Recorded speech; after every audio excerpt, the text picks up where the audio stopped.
السلام علیکم ورحمۃ اللہ وبرکاتہ۔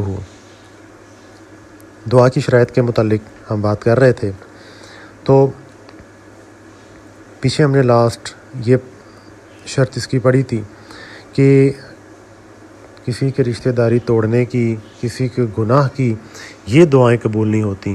آپ نیکی کی دعا کریں، آپ صلہ رحمی کی دعا کریں، وہ انشاءاللہ قبول ہوں گی۔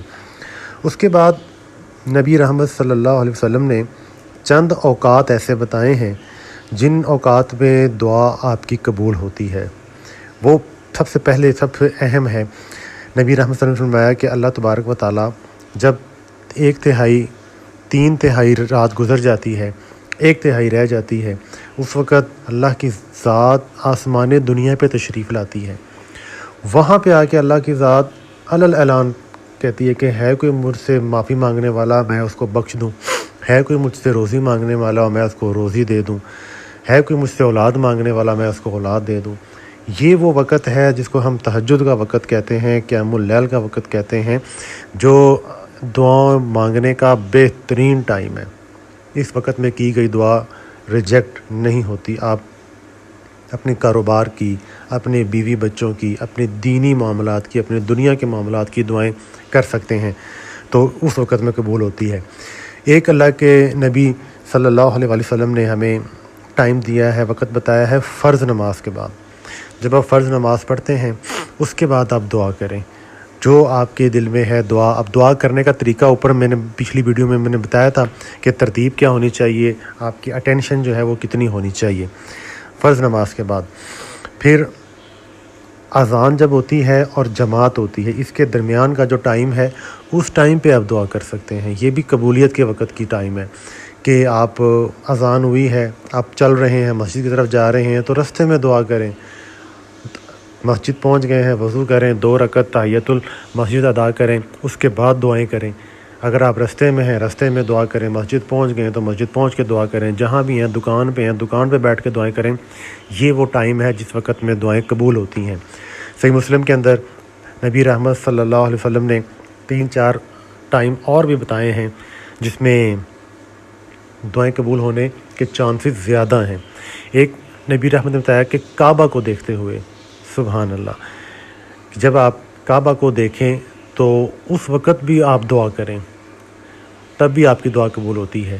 تو جو حضرات وہاں پہ گئے ہیں، جو جا رہے ہیں، تو ان کے لیے بڑا بہترین موقع ہے۔ جو نہیں گئے ہیں، اللہ ان کو جانے کی توفیق عطا فرمائے، ان کے لیے کوئی ایسا وسیلہ بنائے کہ وہ وہاں پہ پہنچ سکیں۔ کعبے کو دیکھتے ہوئے دعا کریں۔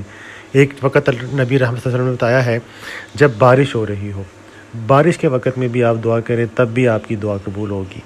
ایک نبی رحمت صلی اللہ علیہ وسلم نے بتایا کہ مشکل کے وقت میں، جب بھی انسان پہ کوئی مشکل آئی ہے، تکلیف آئی ہے، بیماری آئی ہے، اس دوران، کیونکہ جب بھی انسان پہ کوئی تکلیف پہنچتی ہے تو اس کے بدلے میں اللہ تبارک و تعالیٰ آپ کے گناہوں کو معاف فرماتے ہیں، تو اس وقت پہ کی گئی دعا آپ کی قبول ہوگی، کیونکہ یہ وہ وقت ہے جب انسان جو ہے وہ بے دہانی میں ناشکری کے کلمات کہہ جاتا ہے۔ تو اس وقت پہ شکر کر کے اللہ سے دعا مانگی جائے تو وہ دعا آپ کی انشاءاللہ قبول ہوگی۔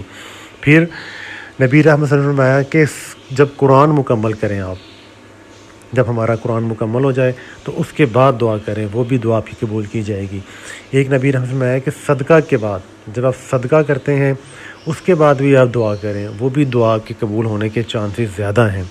اور ایک آخری حدیث جو انتہائی خوبصورت ہے کہ ایک شخص، ایسا شخص نبی رحمت صلی اللہ علیہ وسلم نے فرمایا ہے کہ جو اپنے بھائی کی غیر موجودگی میں اس کے لیے دعا کرتا ہے، اپنے بھائی کی غیر موجودگی میں جب وہ دعا کرتا ہے تو وہ اس کے لیے جو دعا مانگتا ہے نا، تو اللہ تبارک و تعالیٰ ایک فرشتہ اس کے پاس کھڑا کر دیتے ہیں، جس کا کام صرف یہ ہے کہ وہ یہ کہتا ہے کہ یا اللہ، جو یہ بندہ اپنے بھائی کے لیے مانگ رہا ہے پہلے اس کو عطا کر۔